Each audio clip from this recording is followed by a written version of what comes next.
Como vimos en los comentarios de mercado, hay un consenso en que el Banco Central va a seguir bajando la tasa de interés, aunque en magnitudes menores.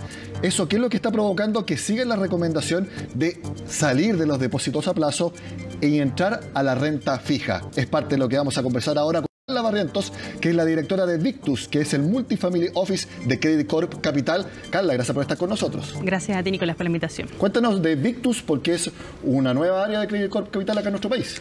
Sí, mira, bueno, ya llevamos algunos años en nuestro país, en Chile, pero Victus es un Multifamily Office que forma parte del grupo Credit Corp. Estamos basados en Estados Unidos, Chile, Perú, Colombia, y nosotros asesoramos a nuestros clientes en un formato integral multicustodio. ¿Qué significa eso? Que los clientes pueden tener sus inversiones con Credit Corp Capital o con otros bancos. Y nosotros consolidamos todas sus inversiones y asesoramos de esta perspectiva consolidada. Según tú me comentaste, muchos clientes se estuvieron preguntando hoy sobre recomendaciones de inversión luego de que se conociera el IPC de junio.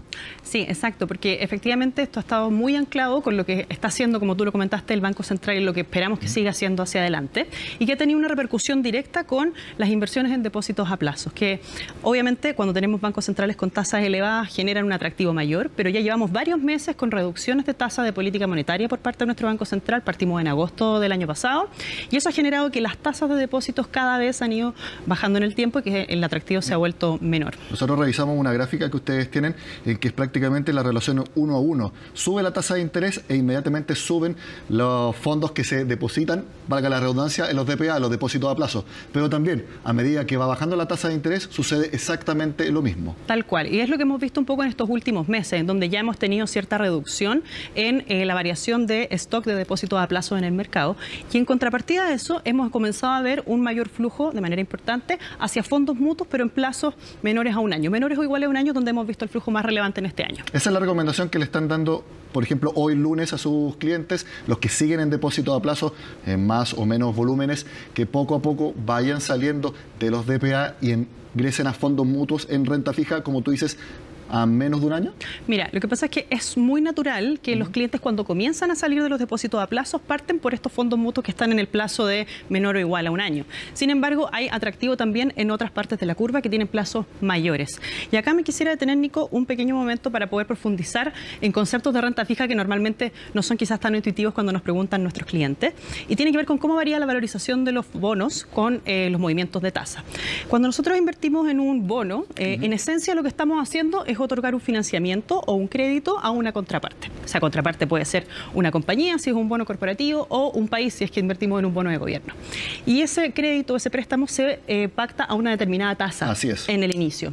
Pero ese papel, pensémoslo como un bono, después transa en el mercado de capitales. Y ahí hay variaciones en el precio de ese papel determinadas por las variaciones de tasas.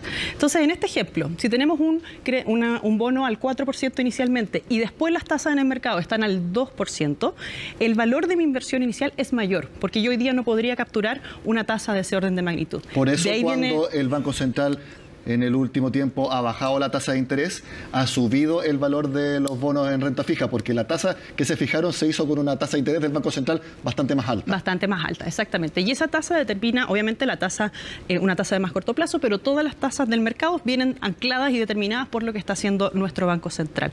Entonces, en estos contextos, como tú lo preguntabas antes, obviamente el primer paso es entrar en estos bonos que son con horizonte de inversión menor o igual a un año, pero también es importante ir combinándolos con horizontes que son un poquitito más largos, ¿ya? Porque en todos los ciclos pasados que hemos visto en la historia, cuando hemos tenido estas reducciones de tasas por el Banco Central, hemos tenido un mayor desempeño de bonos de mayor duración. Excepción del 2019, pero ese es un punto aparte. Comparemos intereses, porque una persona puede entrar a ver un depósito a plazo actualmente y todavía puede encontrar anualmente, tú me podrás corregir, 5%, 4%. Sí.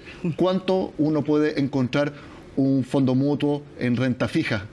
Mayores rentabilidades que esa, porque obviamente es la condición para que uno elija ese instrumento versus los DPA. Por supuesto. Mira, si lo hacemos en un ejemplo, el más común, que es bonos bancarios, por ejemplo, bonos bancarios a un horizonte de 3-4 años, hoy día tú puedes capturar una tasa de UF más 3,6%. Anual. Anual.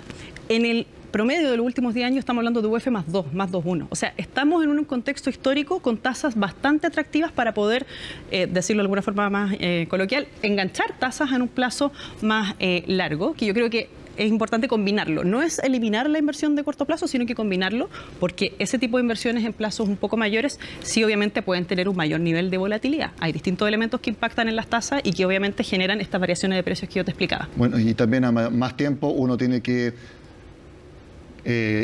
quitar el incentivo de retirar el dinero porque tiene algunos castigos, por eso también a más plazo también se premia un poco más al inversionista. Exacto, tú tienes premios por plazo, tienes premios por riesgo, porque también en el mundo de los bonos tú puedes tomar más o menos riesgo. Hay distintas subcategorías de bonos en este tema que estamos conversando hoy en día, y ahí se vuelve muy importante que tú puedas armar una cartera acorde a tus intereses, a tus necesidades, al plazo que tú vas a tener, y obviamente tienes que buscar ahí un asesor que te pueda ayudar en ese proceso. Oye, ¿y los clientes están más dados a un poco más de riesgo en el último tiempo o siguen renuentes? Yo te diría que en el contexto local todavía siguen un poco más renuentes. Piensa que recién estamos saliendo del depósito a este primer plazo. Entonces, todavía es un proceso. En contextos normales yo te diría que siempre es bueno el equilibrio de todos los elementos.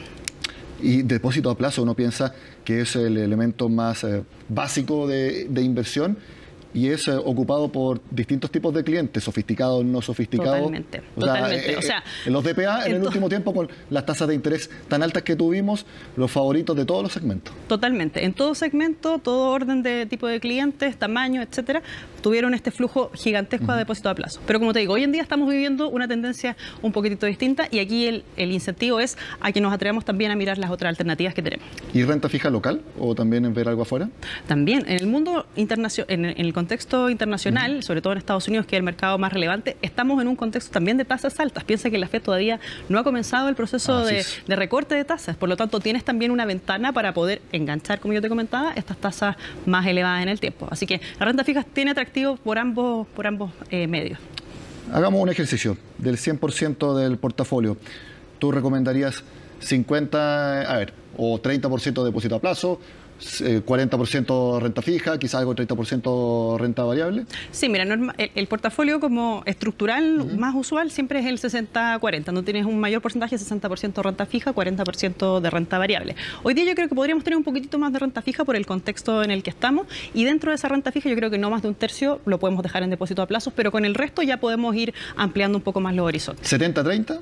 70-30, 65-35. Carla Barrientos, directora del Multifamily Office de Credicorp Capital, que es Victus. Muchas gracias por estar con nosotros en Agenda Económica. Muchas gracias a ti, Nico, por la invitación.